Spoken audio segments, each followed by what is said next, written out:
Hello everyone, this is Erik, the Asian movie enthusiast, and this is my review of Mother, a Japanese drama from 2020. Though this film is about a mother who is in her 30s, she has a young son, but unfortunately, she is more concerned with partying, dating men, and playing Pachinko instead of providing a nurturing environment for her son to develop. She will frequently leave her son at home alone for significant periods of time while she goes on little vacations and stuff like that. She doesn't even bother to find a job. She's lazy, manipulative, and a total loser on every possible level. She survives by constantly asking her relatives for money and occasionally her lovers as well. This woman creates a very toxic, destructive environment that takes a psychological toll on her son. That's the plot of the movie. So it's not exactly the most heartwarming storyline, and to be honest, it's not exactly easy to sit through for a variety of reasons.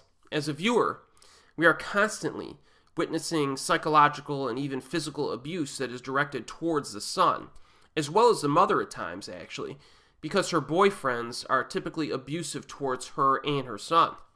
However, I do feel like the depiction of this family is very realistic, and the filmmakers do a good job of deliberately showing the cumulative impact of this lifestyle on everyone involved. This is a pretty ballsy script that continues to a logical conclusion. It successfully avoids contrivances and easy solutions to these bad situations. It feels raw and real, which I appreciate. Now, this was directed by Tatsushi Omori. I am familiar with some of his other films. The Whispering of the Gods from 2005 is dramatically disturbing and somewhat, I don't know what you would say. It has a reputation in, film festival circles as being something that, you'd watch if you wanted to have a downbeat, experience. A Crowd of Three from 2009, I was not a fan of that one. I thought it was pretty shallow, not very interesting. Both of the Tada's Do-It-All House movies are quite good. I enjoyed those. And the only other film that I've seen from this guy is The Ravine of Goodbye from 2013, which could be my personal favorite of what I've seen. So, really, out of all those films, there's only one of them that I actively disliked. Amori's talents lie in showcasing realistic, everyday people and their relationships. All of the aforementioned films are dramas. So Mother is right in this guy's wheelhouse, and I think he does a good job with it. He handles the performances of the actors especially well. And speaking of the actors, our lead in this one is Masami Nagasawa. I've been a fan of hers ever since I started watching Japanese movies with any regularity. Some career highlights that I would point out is Robocon, Touch, Go Find a Psychic, Wood Job, Our Little Sister, I Am a Hero, and Kingdom. She's very reliable in choosing good movies to be in. There are not many duds on her resume. Not many films that I've seen with her in it that I actively dislike. So, that's good. She also has very nice range as an actress, from comedies to dramas. She could do it all. I think her role in Mother is one of the most intense of her entire career. Her character is a worthless human being in this. And seeing her play a character like that, I don't think she's ever played a character quite like this before.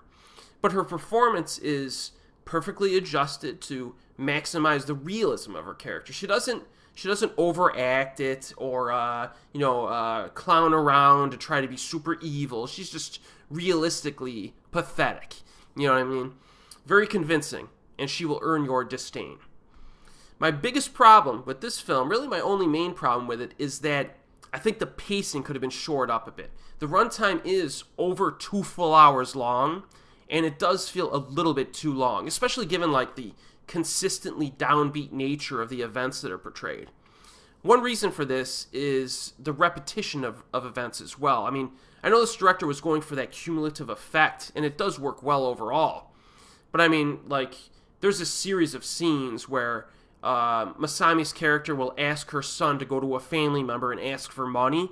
And I feel like there's 7 or 8 scenes of that in the film. I think they maybe could have cut that back a little bit, as just one example. But I feel like the editing could have trimmed a little bit off the edges in this to create a little bit more of a fluid film. But there is some variety, of course, in terms of the character interaction, especially the side characters who enter and exit the story. A few recognizable actors show up as well, so look out for them. So when all is said and done, I think Mother is a film that is kind of difficult to sit through because of its downbeat premise and its length, but it is very well made, and it's worth a watch for those who like realistic downbeat dramas.